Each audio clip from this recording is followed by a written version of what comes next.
நீங்கள் வந்துட்டியா? சரி சட்டையை அவுத்து கொடு, நான் கையோடு துவைச்சிடுறேன். இப்போ தான் வேலையிலேருந்து வரேன், அதுக்குள்ளே எதுக்கு இந்த சட்டையை துவைக்கணும்னு கேட்குறேன்?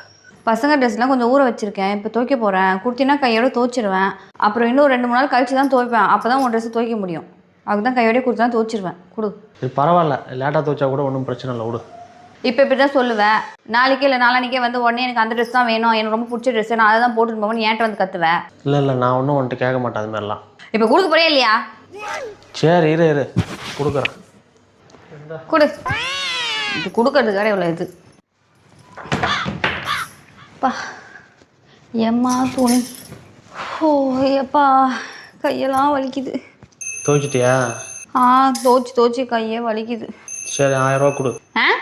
நான் கஷ்டப்பட்டு கை வலிக்க துணியெல்லாம் துவைச்சிட்டு பாத்ரூம்லாம் க்ளீன் பண்ணி வச்சுட்டு வந்திருக்கேன். நீ தான் எனக்கு 1000 ரூபா கொடுக்கணும். ஏன்ட்ட கேட்குறேன்? நீ சட்டையில்